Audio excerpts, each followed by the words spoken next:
Para entender qué tipo de delitos te envían al SECOT, primero hay que dejar algo claro. Este lugar no está pensado para delitos menores ni para errores pequeños. El SECOT fue creado para encerrar a personas consideradas altamente peligrosas, vinculadas directamente con el crimen organizado y la violencia extrema que durante años mantuvo a El Salvador bajo el miedo. La gran mayoría de personas enviadas al SECOT están relacionadas con pandillas. No se trata solo de alguien que conocía a un pandillero, sino de individuos que, según las investigaciones del Estado, formaban parte activa de estas organizaciones. Esto incluye líderes, cabecillas, coordinadores y miembros que cumplían roles específicos dentro de la estructura criminal. Uno de los delitos más comunes que llevan al SECOT es la participación en homicidios. Personas acusadas de matar, ordenar asesinatos o colaborar en ellos, incluso si no ejecutaron el crimen directamente. En muchos casos, el simple hecho de haber participado en la planificación ya es suficiente para terminar ahí.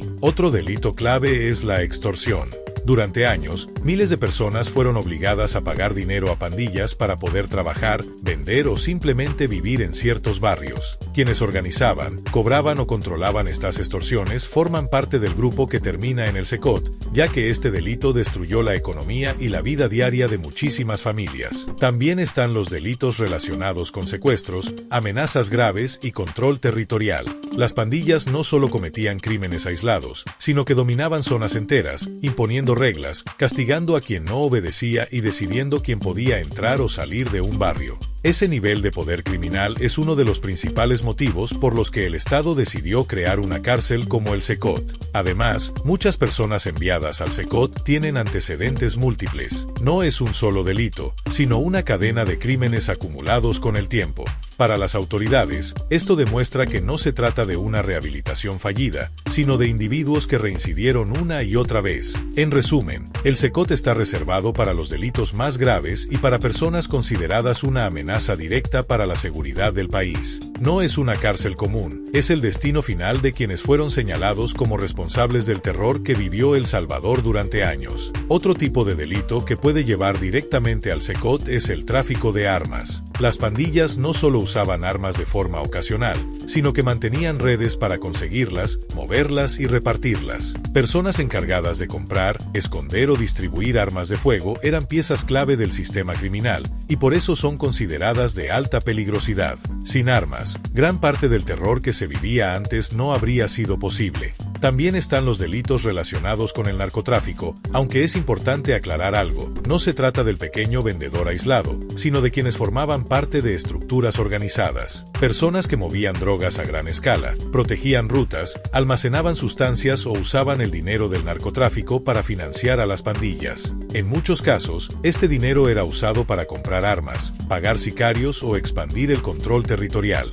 Un punto clave es la asociación ilícita. Este delito es muy importante dentro del sistema legal que permitió los arrestos masivos. Básicamente, significa formar parte de una organización criminal, aunque no se pueda probar un delito específico en ese momento. El Estado argumenta que pertenecer a una pandilla ya implica participar en un sistema que vive del crimen y la violencia, por lo tanto representa un peligro constante para la sociedad. También se incluye la intimidación sistemática a la población. No solo amenazas directas, sino crear miedo constante en barrios completos, obligar a cerrar negocios, impedir que la gente estudie, controlar quién puede vivir en una zona y quién no. Este tipo de delitos no siempre dejaban pruebas claras, pero causaban un daño enorme a la vida diaria de las personas. Otro delito grave es el ataque a fuerzas del orden. Personas que participaron en emboscadas, ataques o planes contra policías o militares también terminan en el SECOT. Estos actos no solo buscaban eliminar a una persona, sino debilitar al Estado y demostrar poder frente a la población. Algo importante de entender es que muchos de los enviados al SECOT no cometieron un solo delito, sino varios a lo largo del tiempo. Homicidio, extorsión, armas, drogas y amenazas suelen aparecer juntas. Es esa combinación lo que hace que las autoridades los consideren irrecuperables dentro del sistema penitenciario tradicional. Por eso, el SECOT no funciona como una cárcel común. No está pensado para castigar errores puntuales, sino para aislar de forma permanente a quienes, según el Estado, convirtieron el crimen en su forma de vida. Otro grupo de delitos que llevan al SECOT tiene que ver con el control territorial violento.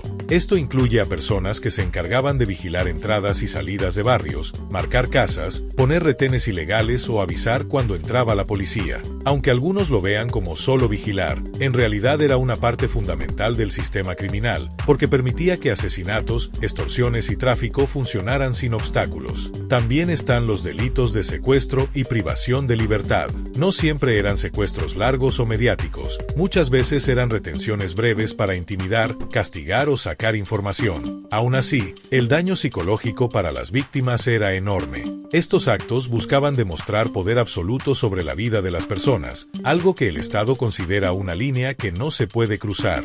Un delito menos mencionado, pero muy importante, es la colaboración directa con pandillas. Personas que no asesinaban ni extorsionaban, pero prestaban casas, guardaban armas, escondían dinero o ayudaban a lavar ganancias ilegales. Sin este tipo de apoyo, las estructuras criminales no podrían sostenerse. Por eso, la ley también alcanza a quienes hicieron posible el funcionamiento del crimen organizado. Otro punto clave es la reincidencia. Hay personas que ya habían sido detenidas antes, liberadas, y volvieron a cometer delitos graves. Para el Estado, esto demuestra que no se trataba de errores aislados, sino de una conducta repetida. En esos casos, el envío al SECOT se justifica como una forma de proteger a la población de alguien que ya demostró no querer reintegrarse a la sociedad. También se considera grave la violencia extrema como método de control. No solo matar, sino hacerlo de formas que buscaban enviar mensajes de terror a la comunidad. El objetivo no era solo eliminar a una persona, sino sembrar miedo para que nadie se atreviera a denunciar ni a resistirse. Este tipo de crimen es visto como una amenaza directa al orden social. Algo que muchas personas no entienden es que no se envía al SECOT por un simple delito común. No es por robar una vez o cometer una falta menor. El enfoque está en patrones de violencia, organización criminal y daño sistemático a la sociedad. Esa diferencia es clave para entender por qué este centro existe y a quién está dirigido. Todo esto explica por qué las autoridades dicen que el SECOT no es para cualquiera, sino para quienes cruzaron límites muy claros y sostenidos en el tiempo. También existen delitos que, aunque no siempre fueron visibles para el público, tuvieron un impacto enorme y por eso llevan al SECOT. Uno de ellos es la financiación del crimen organizado. Personas encargadas de mover dinero ilegal, lavar ganancias o administrar fondos obtenidos por extorsiones y narcotráfico. Sin este respaldo económico, las pandillas no habrían podido sostener su poder durante tantos años. Otro delito clave es la planificación de crímenes. No todos los detenidos fueron quienes ejecutaron los actos violentos. Muchos se encargaban de organizar ataques, decidir objetivos, coordinar horarios y repartir tareas. Estas personas, aunque no aparezcan directamente en la escena del crimen, son consideradas igual o más peligrosas, porque sin su planificación la violencia no se habría producido. También están los casos de amenazas continuas y sistemáticas contra comunidades enteras. No se trata de una amenaza aislada, sino de años de intimidación constante, notas, mensajes, advertencias verbales y castigos ejemplares. Este tipo de delito creó un ambiente donde la gente vivía con miedo permanente, y romper ese clima fue uno de los objetivos principales del SECOT. Un aspecto importante es que muchas personas enviadas al SECOT fueron detenidas durante operativos masivos. En estos casos, las autoridades evaluaron no solo un hecho puntual, sino el contexto completo, vínculos, antecedentes, testimonios y comportamiento previo. La idea fue identificar a quienes realmente formaban parte del engranaje criminal y separarlos de la sociedad de manera definitiva. También se incluyen delitos relacionados con obstrucción de la justicia, como intimidar testigos, destruir pruebas o colaborar para que otros criminales eviten ser capturados. Estas acciones permitieron que muchos crímenes quedaran impunes durante años, agravando aún más el daño causado.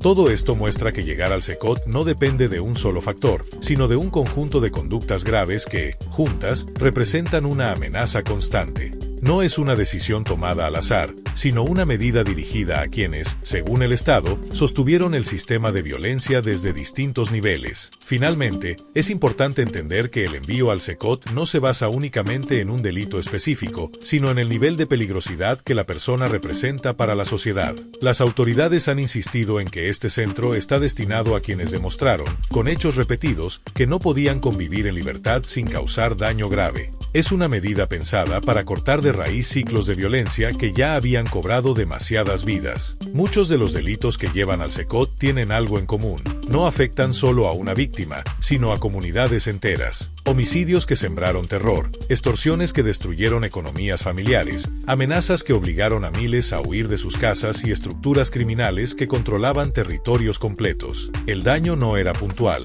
era constante y acumulativo. Por eso, el SECOT no funciona como un castigo tradicional ni como un espacio de reinserción social inmediata. Funciona como una barrera, una forma de separar de manera definitiva a quienes convirtieron la violencia en su forma de vida, para que el resto de la población pueda vivir sin miedo. Desde la visión del Estado, esta separación extrema fue necesaria para recuperar el control del país. Esto no significa que el sistema sea perfecto ni que no existan debates o cuestionamientos, pero lo que sí es claro es que no se llega al SECOT por un error pequeño, ni por una falta aislada. Se llega por una cadena de decisiones, acciones y delitos que, juntos, llevaron a un punto sin retorno. En resumen, los delitos que te envían al SECOT son aquellos que destruyen vidas, comunidades y la paz social de forma sistemática. Es el último destino dentro del sistema penitenciario para quienes cruzaron límites muy claros y repetidos. Y entender esto es clave para comprender por qué este lugar existe y por qué ha cambiado la historia reciente de El Salvador. Si quisieras ver las entrevistas más impactantes a presos del SECOT, te invito a ver el video que te está apareciendo en pantalla. Nos vemos allá.